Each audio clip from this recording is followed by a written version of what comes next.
back to Grin and Barley. I'm your captain. That's your beard. What's up? Not too much, man. So how has your... Yes.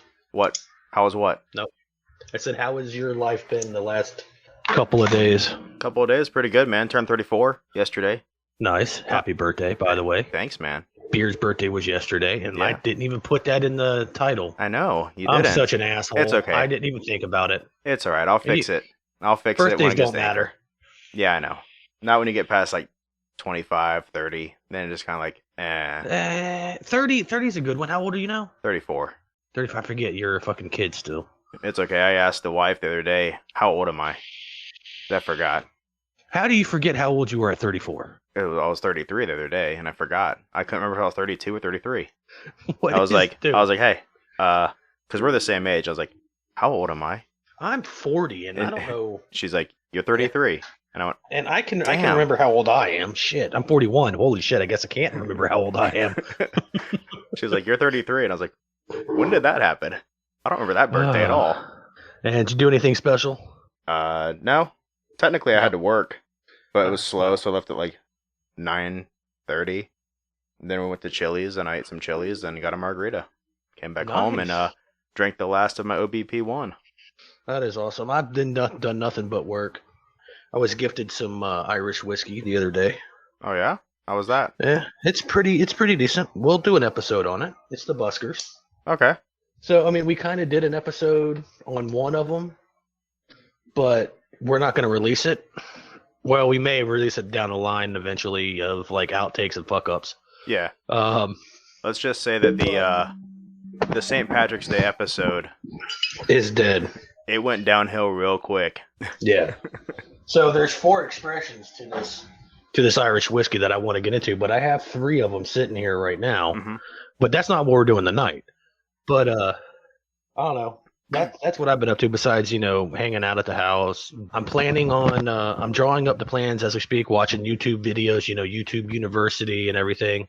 And I am going to be building a brick pizza oven in my backyard.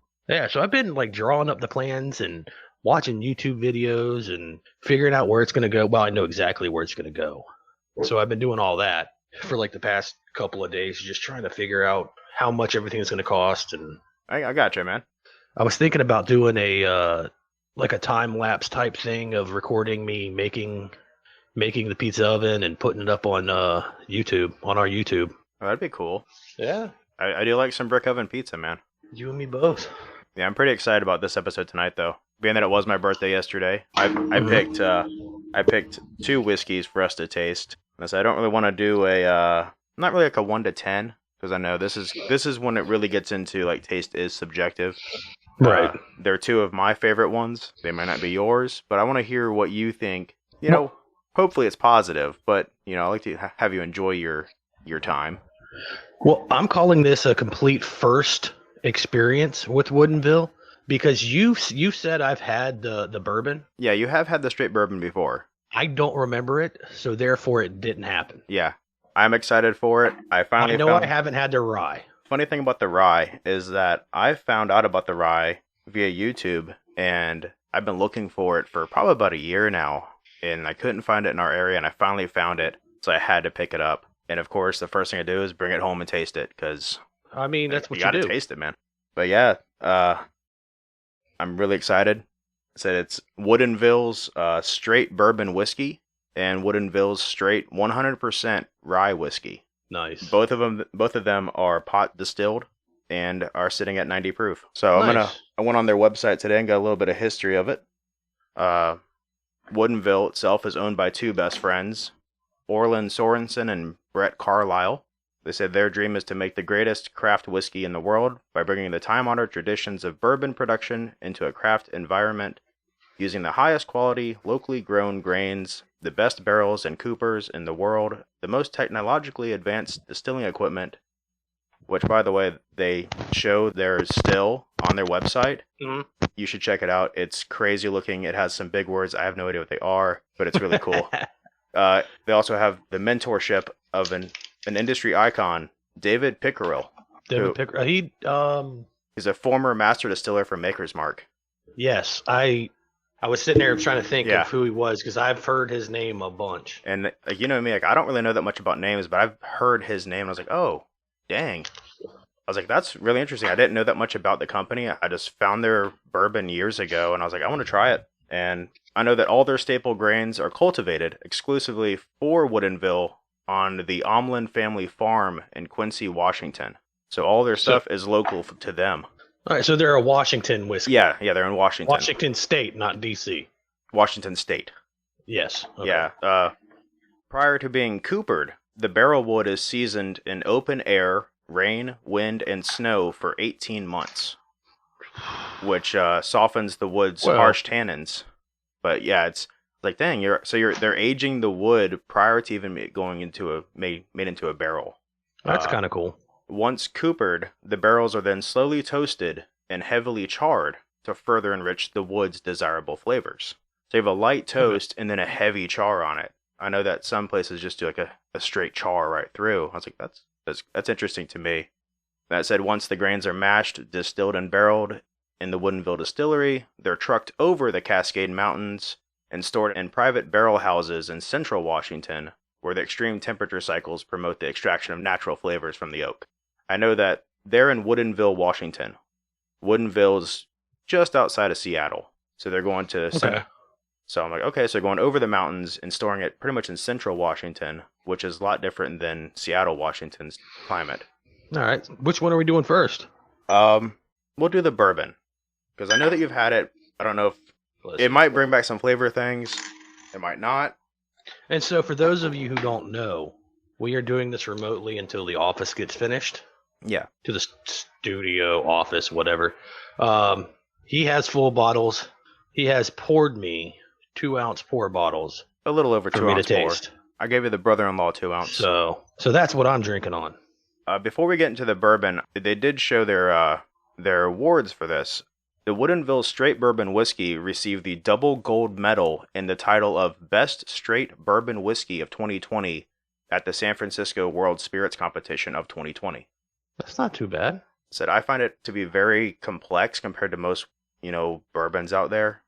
They all kind of taste the same and smell the same to me. Then you have some that are outside the box. This is one of those that are outside the box. So what? This is 90 proof, right? This is 90 proof, pot distilled. So 45% alcohol. So it's not too high of a proof. It's not too high. I said it is pot distilled, which is going to change things. I am on the nose. I'm getting a lot of ethanol on the nose. At least that's on me. And I'm getting a lot of oak. Yeah, there's a lot of oak in it. But I'm not really getting anything. I'm not getting anything sweet in the nose or anything like that. So. Yeah, my first time having it, I didn't really get a lot either. The more I drank it, the more it picked up for me. This quitting smoking has helped me out a lot with smells. You're having to relearn what whiskey smells like. You might take too big of a gulp. No, because I didn't even pour half this bottle in this glass. Oh, okay. It's okay. Let it sit for a little bit. I know that this one, you didn't say anything about Play-Doh, because that came in a different one way after I bought this. I don't know what's going on here, man. All I smell on the nose well, it has been insanely dry. Is alcohol. It has been insanely dry here in Florida, so I know that my sinuses are raw just from high humidity. No. See, I'm getting like caramel, vanilla, and some of the oak. I'm getting nothing. Small hint of berry, like a very small hint of like a berry. Are you sure you labeled these correctly? Yeah. Okay. I'll say I'm gonna set mine down because it does open up a lot more as it sits. All right. What I'll do is I'll pour this into another glass. Okay. Pour the rest into another glass, and then we'll move on to when we go to the rye. I'll let that sit out and revisit the. Yeah, and then pour it back into the. I will say that when I first had Woodinville, the bourbon, it didn't taste too different than anything else.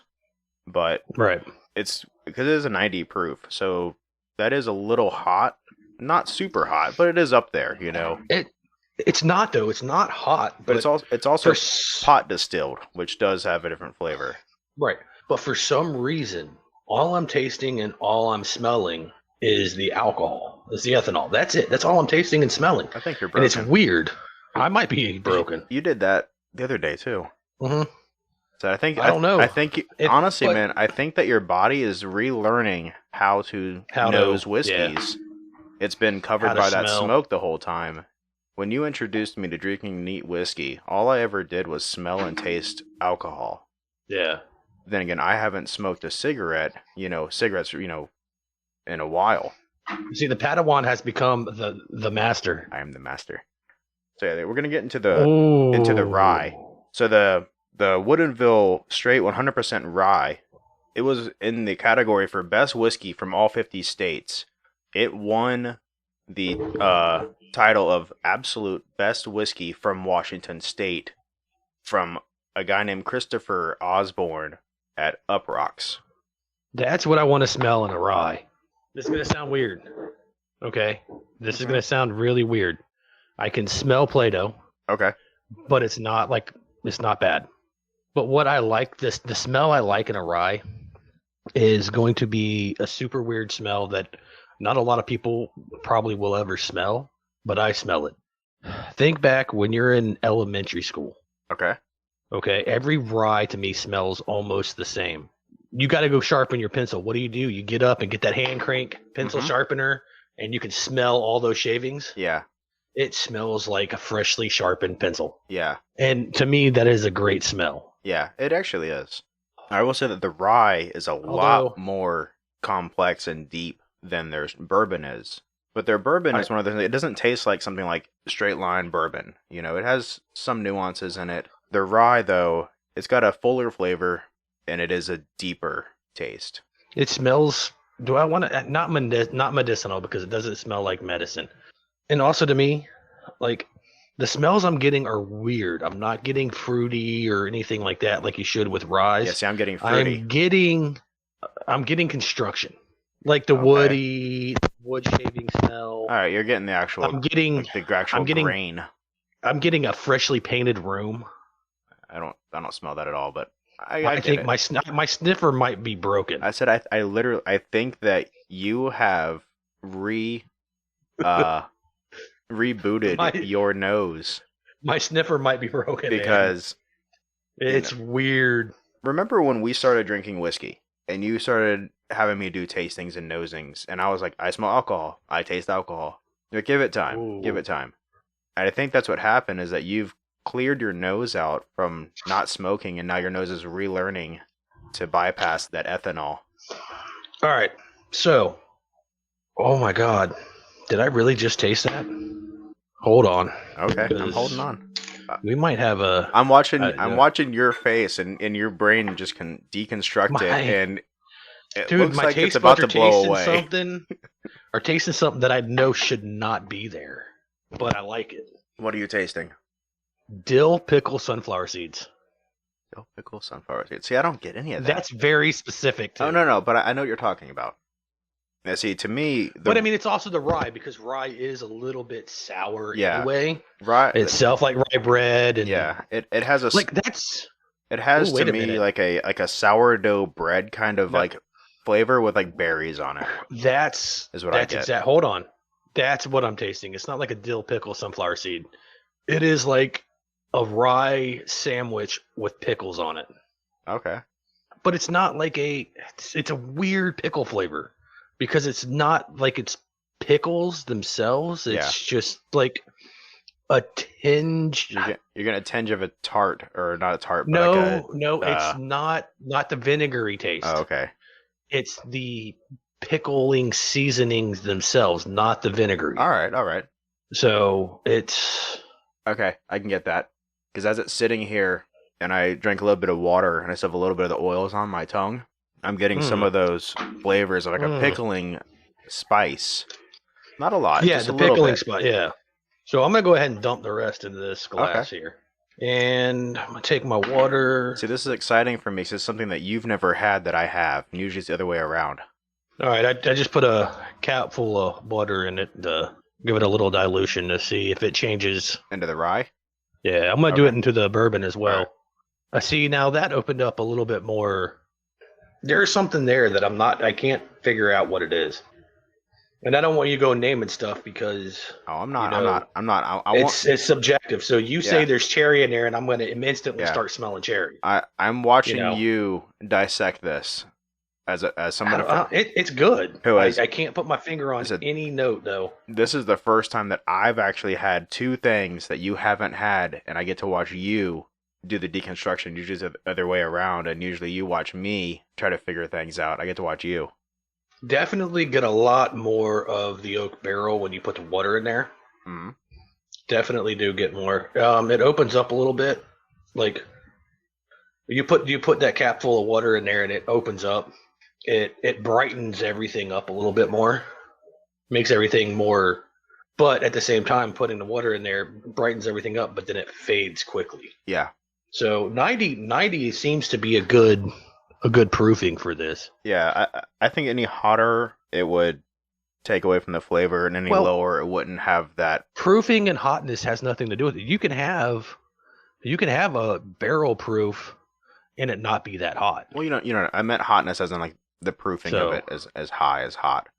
I think that a higher hell, proof. I've had 80s that have been hotter than 100s. Oh yeah, I said hotter as in like number wise hotter, not so much flavor hotter. I probably used the wrong word on that.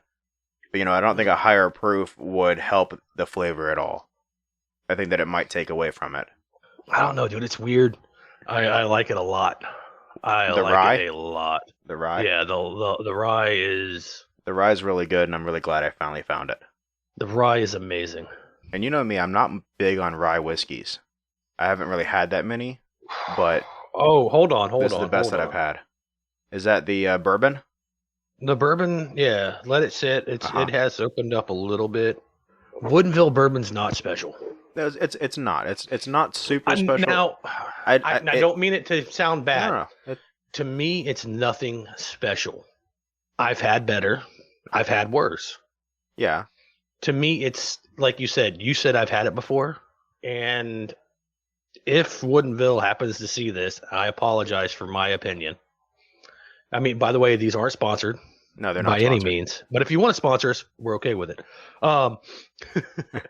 But Woodinville bourbon is not something that the bourbon I would not pick up again. Just the regular straight bourbon. All right. It's a bourbon to me that doesn't have a lot of flavor. All right. So here's the local price points for the two. The Woodinville bourbon is around $40. 35, $40. Sometimes I sit down to 30. I've had better bourbon for $11. Again, taste is subjective. Taste is subjective, yes. Yeah. So I've seen it as low as 30. I haven't seen it above 40. So it hits my mark of 30 to $40. Right. And now you didn't want to do a scoring on these? Not at the moment yet. Okay, so you do want to do a scoring, okay. We can if you want to. So the rye, I think I picked up for like $45, $47. Mm-hmm. Maybe 45. I don't remember. It's between 40 and 50. A little bit more, but I think it is a deeper flavor. I think it's a little more complex than the bourbon is. The bourbon's good. The bourbon's just a good bourbon. You know, it's nothing too special. You know, the more I drink it, the more I found in it. But that can be said about a lot of different bourbons. You know, if you drink, you know, Maker's Mark all the time, you're going to find more and more flavors in it. If you're going to drink something just back to back to back, day after day after day, you're going to pick up more and more notes. So that could be my personal preference. I just spent a lot of time with it. So I had more time to deconstruct it. And what, for the bourbon? Yeah. Yeah. I mean, I do know that it does make really good cocktails. And it has enough oil in it to where it doesn't feel like you're drinking nothing. I can say this. Which I do like. I can say that Woodinville, I would buy again before I ever bought American Barrel. That's true. You didn't like that at all. No. That is the worst whiskey you can ever buy. That whiskey made me regret every decision I've ever made in my whole life. Yeah, like up until that point. So this is better than American Barrel, so there's at least a point for you. And the Oregon Spirit, because you don't like that because Play-Doh. That's all you tasted and all you smelled. Now I have a theory for the Play-Doh. Well, I want to try it again. Yeah. Now that I'm not smoking, and see if it changes. I will say this: I do get a little bit of that Play-Doh brininess, and because they're in Washington. Yeah, where in Washington? They're in Woodinville, Washington, which is by Seattle. Okay. How far are they away from the coast?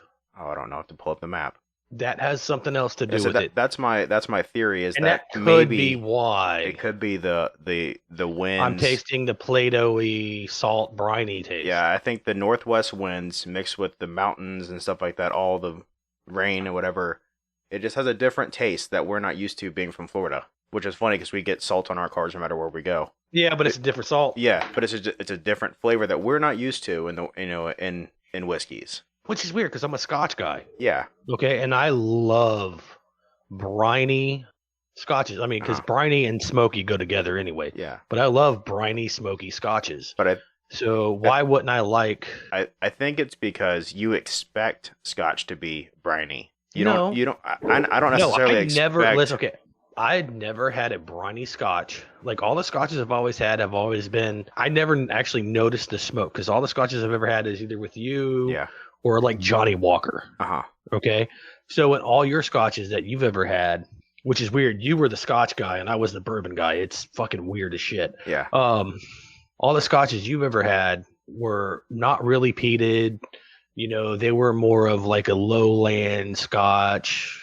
Nowhere near the coast. Well, I think the Battle Hill was a space side. Yeah, space sides, which are, most of the time they're not peated, they're not briny, they're just a straight of the mill whiskey. And that's something that I need to get more informed on, is because I always forget like space side versus Isla versus Highlands versus those flavor profiles. So sometimes I probably said something that I meant something else, but I'm just. I'm an Isla guy. I'm uninformed on when I say a light Scotch, usually say an Isla, but I think technically it's a space side is the lighter one.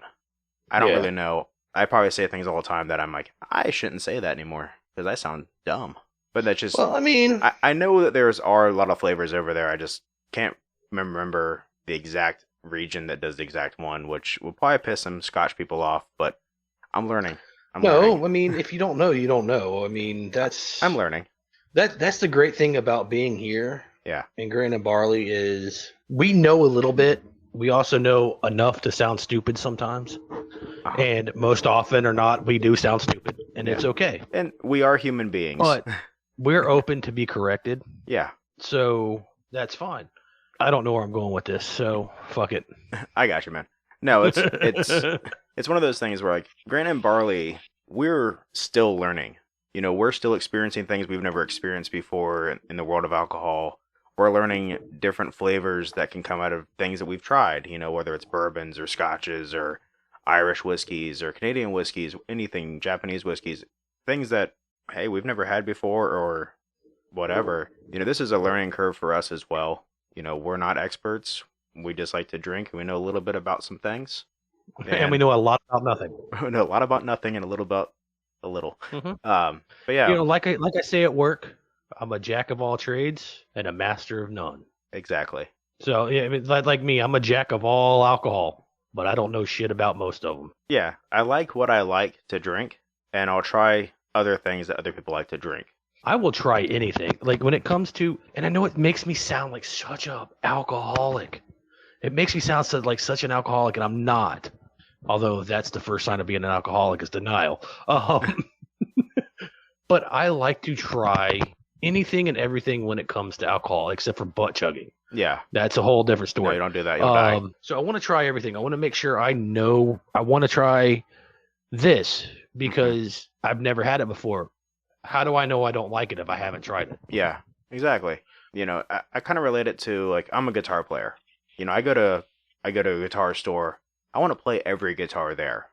But I want to know why is this guitar like this? Why is this guitar like that? And I think that's the same thing with our journey through alcohol is why does this alcohol exist?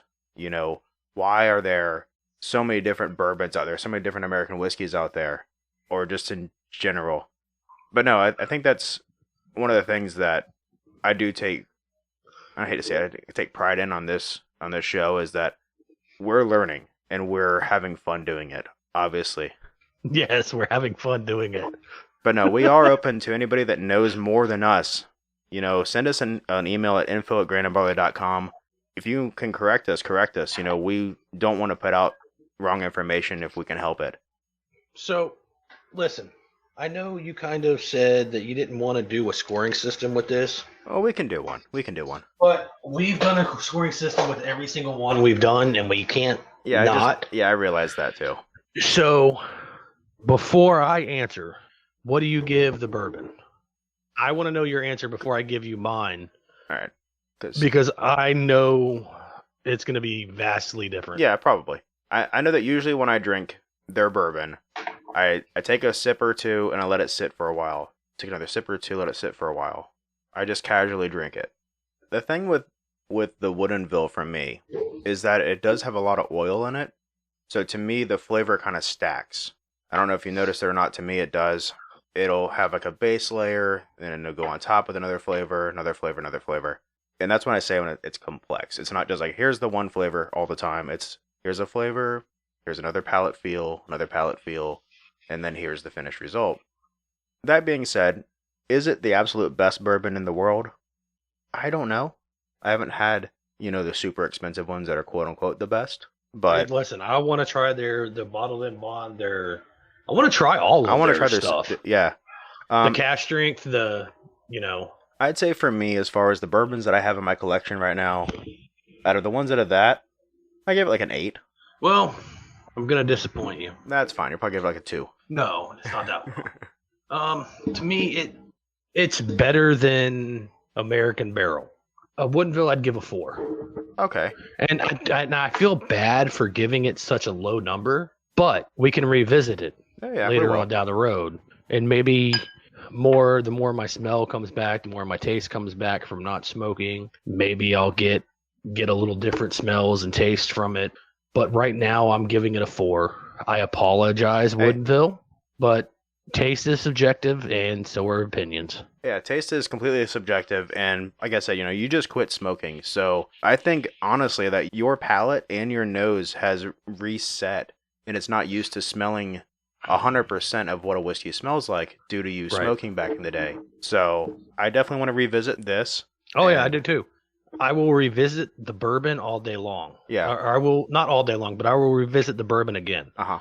Now, the rye. What do you give the rye? All right, so I haven't had a lot of ryes. Typically, the ryes that I have had, I haven't liked. I do find that the rye is a little more complex or deeper than their bourbon. I'm not getting those sour notes that I usually get out of ryes. I'd say it's a little bit better, 8.5. So I don't normally do this, but I give the rye a 10. Oh, really? Dude, it's fucking amazing. See, I only gave it an 8.5 just because I haven't had a lot of ryes and I haven't had a lot of good experiences with the ryes that I've had. So I think I've had like amazing. 3 ryes in this one. So I've had a bunch of ryes, and now our area, how much is this? I think roughly it's between, I would say it's in the 40 to 50 mark. Okay. It all depends. I got it from a small store, so it's a little higher, but I've had a bunch of different ryes, and this one is just, there's something about it, man. I can't quite put my finger on it yet. This is a bottle I'm going to have to go buy and just dissect it. Yeah. Because I could taste so much in this. I am straight up, like this last sip hit the back of my tongue. Yeah. And I just, oh my God, dude. Toasted rye bread with butter on it. Okay. Yeah. One of my favorite sandwiches is, a Reuben? No. Oh, I love Reubens. What the hell is the name of that meat? Pastrami? Yeah, pastrami on rye. Yeah. It's one of my favorite sandwiches. Mine too. And I love rye bread. Rye bread. I eat like the rye chips that come, this is exactly what this tastes like. So the rye chips that are in Chex Mix? Yeah. That's what this tastes like. Okay. Except not salted. True. And it's amazing. I'm actually really glad that you enjoyed it. I said I bought it not knowing how I would like it. I knew that I wanted to try because I heard good reviews online. But I bought it even though having bad experiences with rye. I bought it going, I'll give it a try. I like their bourbon. I'll give it a try. It took me a little bit to figure it out, but I like it a lot. So what I'm doing right now is looking something up. Okay. Because you didn't go into this. The mash bill for the bourbon is obviously because it's a bourbon, it has to be 51% corn. Yes. It doesn't give a percentage. No, it doesn't. But it's obviously 51% corn. Yeah. It's rye and Mhm. malted barley. Mhm. Okay, it doesn't give a percentage for any of it. Now, for the rye, because It's 100% rye. is it though? Yes. It does it say it? Yeah. It says it on the bottle. Okay, yep, 100% rye. All right, well, Yeah. all right, so so it's 100% rye. 100% rye. See, that could be the difference. That could be the difference. How much rye and how much barley are they putting in their bourbon? Yeah, I don't know because here's my thing. I'm not a huge fan of a high rye bourbon. that. Okay. I am a bigger fan of a wheated bourbon. All right. It's sweeter. It's more complex, I think. Like wheated bourbons to me are what a bourbon should be. Yeah. Now, rye makes it more earthy. Yeah. Which I should like earthy since I like Scotch. Yeah. A lot. But I will say that looking at the straight bourbon on their website, the ingredients are listed as corn, rye, and barley. Right. So I'm guessing that if you look at like ingredients it's on gonna food be a high stuff, rye. typically the stuff that has the most is first, the next one is next. So I'm guessing it's a higher So rye. I can tell you that the barley is probably less than 10%. Yeah, I would say so. Maybe. I could be wrong. It's now, noticeably do they have lower. an age? Could you find an age for this for the I bourbon? I didn't see an age. So It's not on the bottle either. that's the other thing. I mean, So I don't know. it doesn't taste like it's a young whiskey, but then again, It also doesn't taste like the 12-year either. So it could be. all right, Woodinville straight bourbon whiskey age. Internet can find everything. That's true. See, yeah, it's not. I mean, it is a young whiskey, but it's not that young. It is a 5-year. Apparently, from what I'm reading right here, it's 5 years old. Okay. So it's got a little bit of age to And it looks like the rye is 5 years as well. Interesting. So that's good.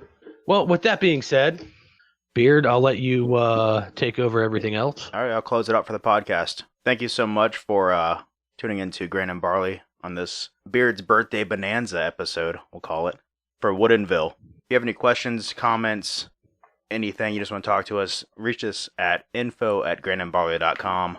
Also check out our website, grainandbarley.com. You can find our links to social media, all of our show links, and our merchandise store. And our wonderful About Us page. And our wonderful About Us page. And we do have the tasting notes up, which we need to fix, but we will fix. It's just there. It's a work in progress right now. So info@grainandbarley.com, grainandbarley.com to hit all of our links and our merch store, as well as some other things too. Our About Us section that Captain Joe over here has worked tirelessly a whole 2 minutes on. Yeah, dude, it was just the greatest thing ever. And listen, let me say this, and I'm sorry for interrupting you. It's all right. The best place to find more information on us besides our website is our Instagram, at GBcast on Instagram. At GBcast on Instagram. I was getting there. But yeah. I'm sorry. It's all right. That's about it. I've had a lot of fun this episode. I'm really glad that you like something that I bought for once, and I'm really excited to revisit these at a later time. Yeah. Peace. We love you. We're out. Thank you so much. Catch you next time.